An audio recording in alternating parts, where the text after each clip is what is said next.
Hello, everyone, and welcome to another PodCats episode.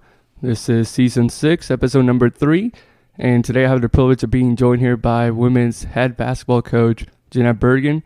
Coach Burgin graduated from Quincy University and one of the most successful coaches at Culver Stockton College, currently in her 11th season at the helm of the women's basketball program, and just 2 wins away from reaching her 150th win in her head coaching history.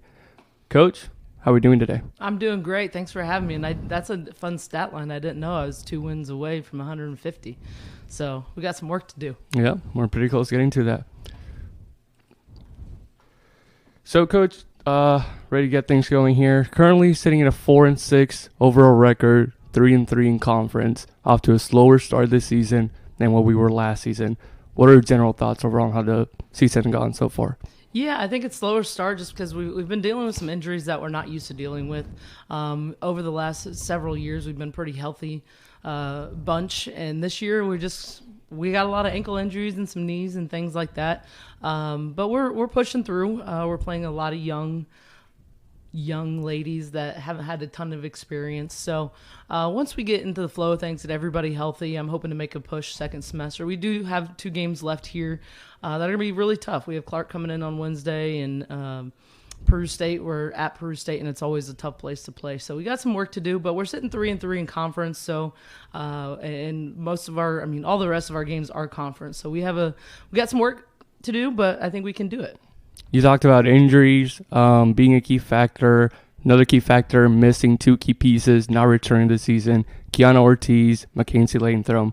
How have they changed their game plan overall, you knowing they wouldn't come back this season? Yeah, we didn't know until late last season that they weren't going to be coming back. Obviously, one we know for sure. The other one had just a change of heart, wanted to get closer home. I completely respect that.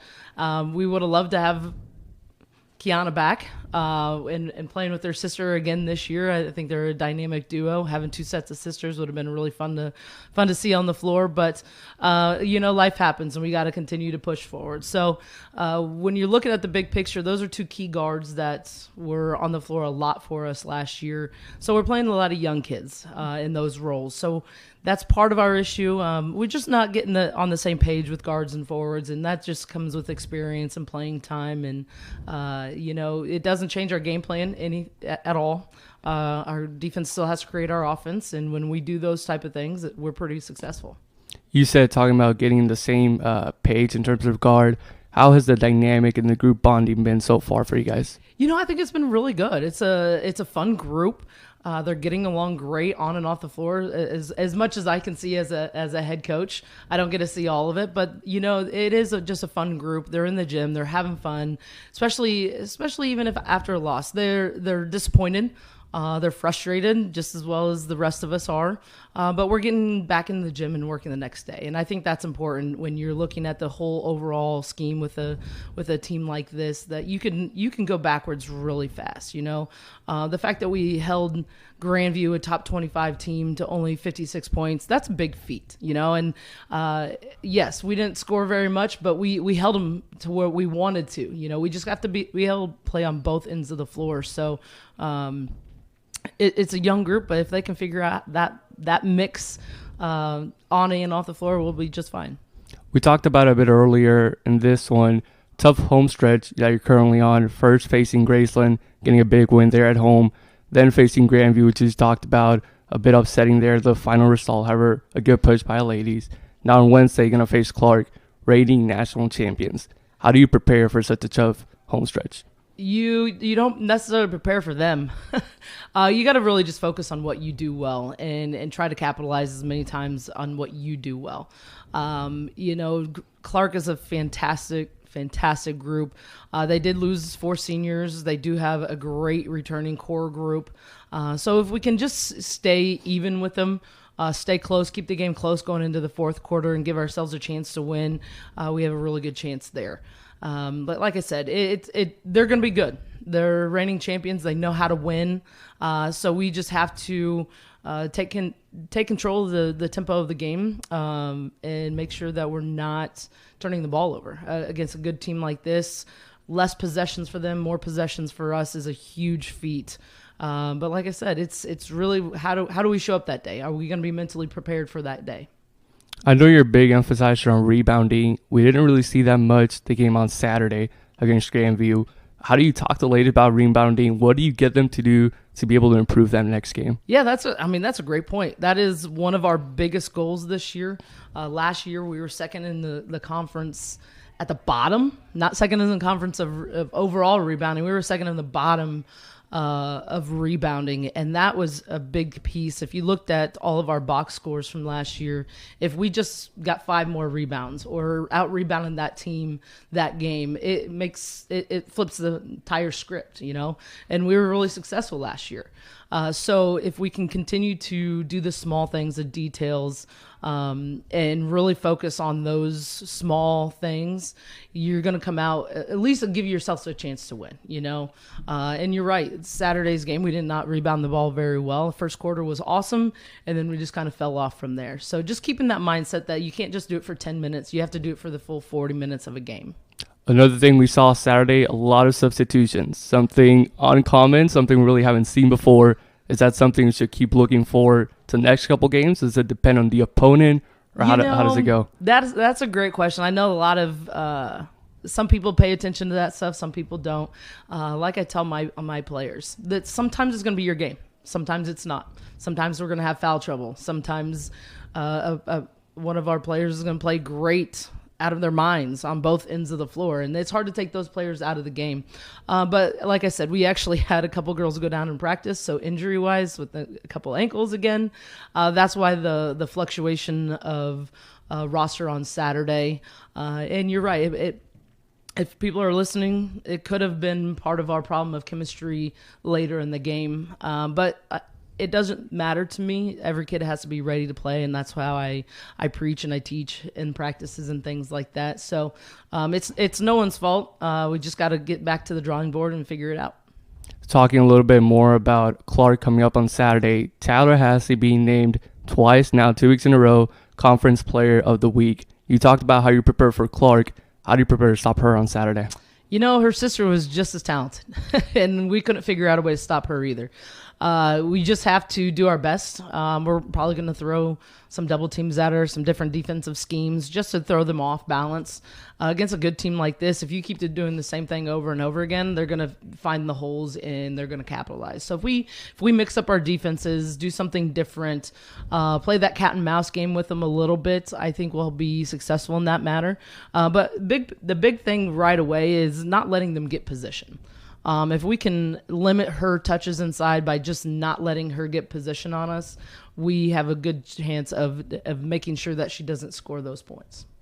Talking now about Avery Edding, freshman of the year, phenomenal player. These past couple games, however, not being her usual self, scoring only 11 points last 2 games. What's going to be the key to get her going back to her usual self? It's going to be tough. I knew that she was going to have a couple of these games because scouting reports out, yes, she was freshman of the year. That's awesome. It's a great accolade, but that's last year. We can't ride on that now. She's got to work just a little bit harder, and teammates have to set better screens and get things open. And just let the game come to her. When she figures out a way to get the ball in the basket early, as in a layup or getting herself to the foul line early, that's going to be super successful for her. And just getting her in that mindset of making sure that she's moving without the ball in her hands. That's a big key.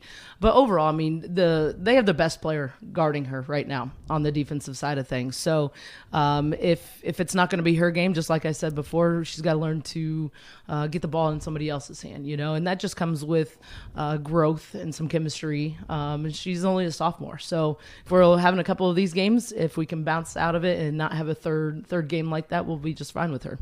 You kind of mentioned free throws a little bit in that response right there. You guys are amazing at free throw line. Yes. What's the key for that to continue, and how do you guys prepare? How are you guys so great at it? It's one of our goals in practice. We do every single day. We shoot as a team 80%. If we don't make 80% as a team, then we're running. So that's a big piece.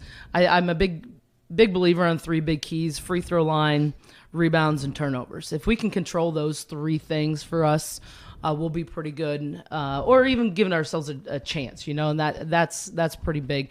But we didn't get ourselves to the foul line the other day. I felt like we played a little soft, a little hesitant on the offensive side of things.